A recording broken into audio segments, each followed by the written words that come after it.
My name's Sam, I'm the Managing Director of Arborcraft Tree Services. So what we're going to talk about today is we're just doing a brief overview about what makes a good tree, formative pruning, what formative pruning is, how to find a good tree, and just get rid of some common misconceptions, I suppose, around trees. We've teamed up with Hamish out at Specialty Trees. He's been nice enough to let us come out here and do some filming. Listened a lot about the trees, and it's the only place I buy trees from. Today we'll start off by looking at these callistemons here and what really makes a good tree when we're buying it and when we're selecting it. The key today is we're really trying to give the two perspectives, from an arboricultural pruning perspective in someone's backyard and what Hamish does in the nursery environment. Now, most people, when I'm selecting trees for them, want this tree here because it's bigger, it's taller, it looks better. This is actually the worst tree out of these two trees. If we start to look at what's actually happening, this has been in the pot too long, and we get a lot of problems from that. So we'll start with looking at the base here and what we've actually got going on here. We'll have a look at this root mass. It's quite thick, it's started to girdle, it's very hard to rectify. When we come over and we have a look at this tree, it's a much better tree. All the roots are out on the side here. They're ready to be pushed out. They're not going to girdle. Root girdling is where they never leave the pot. The tree never leaves the pot, and then grows up nice and tall, looks great, either loses vigour or falls over. And that's probably something I see 3 times a week, 4 times a week, is a tree that's fallen over in the ground.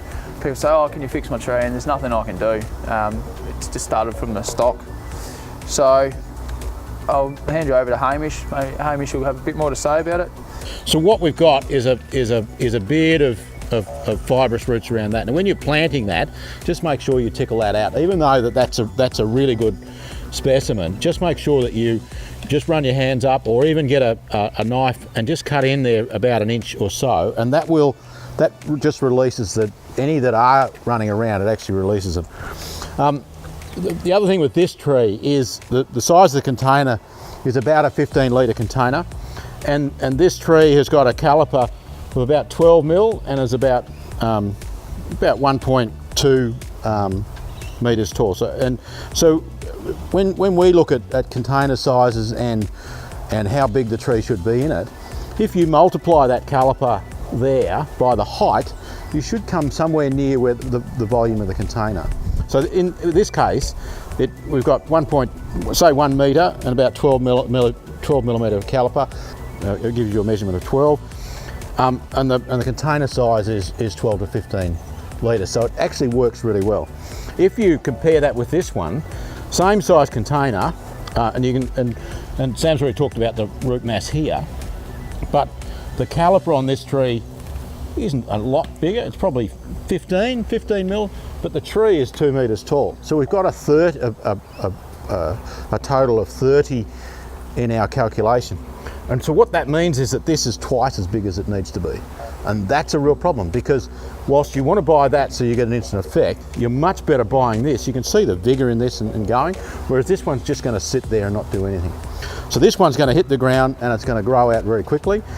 Less work in this because the structure of it is much better, and it'll perform the way that you want it to, whereas this one will go in the ground, and as Sam said, unless there's a lot of work done to that tree won't be there in 10 years' time. This tree will still be there in 50 years, and that's the advantage of buying good trees and planting them at the right size. So something, just for people that don't know, just maybe explain what the caliper actually is. Yep. For people that don't actually know what the caliper is. The caliper, we measure the caliper at 30 centimetres up the trunk, okay? So the caliper is I'll just pull that stake out of the way, but that measurement there from side to side, that measurement is the caliper, that section there. Okay.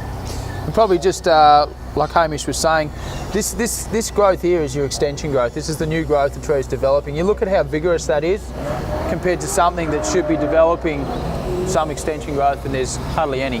And the flowers on that are actually a symptom of the problem as well, because it is actually under stress. And so right. when it flowers vigorously like this tree is doing, it's actually a symptom of a problem with it, because it's stressed out, So it wants to reproduce because it understands that it might die. So it actually wants to reproduce before it dies, and that's part of the reason for the mass flowering on that variety. So with these two trees, we've got a couple of Angophores here.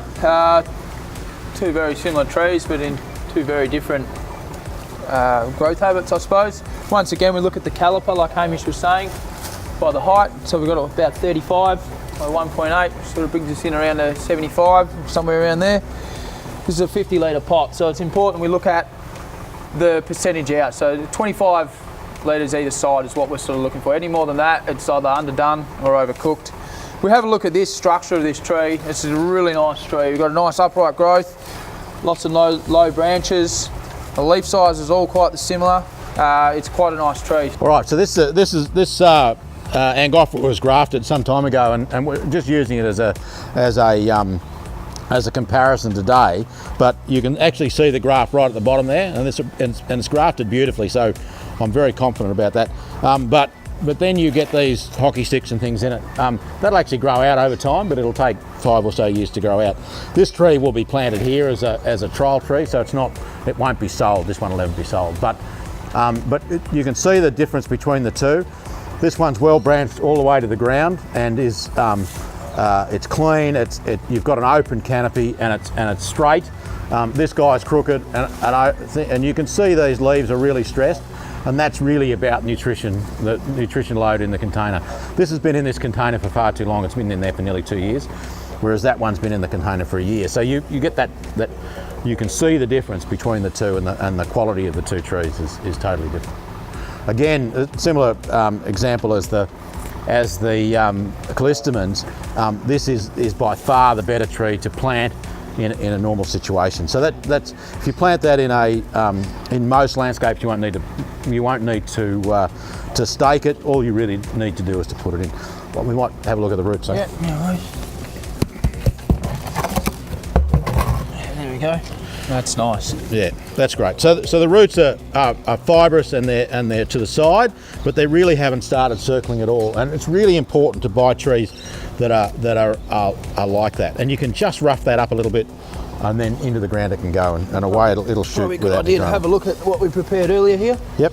Just with the secateurs. Yeah. So all I did was to drag that through like that, and that means that it just pulls those guys out, and most of these are actually cut now, so they actually grow outwards rather than in that circle. So we can actually do that. I think it's quite interesting. On just as a side point, this will be the northern side of the pot, and that will be the southern side of the pot. And as we go into the summer, this side, the southern side, will actually have more roots on it, and the northern side ones will desiccate and drop off just because of the hardwall pots. But just an interesting That's very interesting. I didn't know that. Yeah. There you go.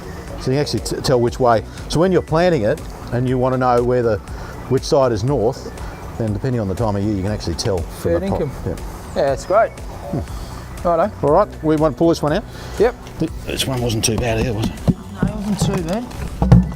There's a couple of big fellas around here. There you go. Yep. So there's a few bigger roots there, and this one it's not pot bound by any stretch of the imagination. It's not ideal what I'd like, but I've got no problem in planting that, and it's a similar thing. Every 100 mils or so, just go in. Don't be worried about taking those off. That's fine, and you can see what happens with those. They actually come out, and that's what we want to do. So we get rid of those ones and expose those roots to come out into the soil, and that's what we want to do.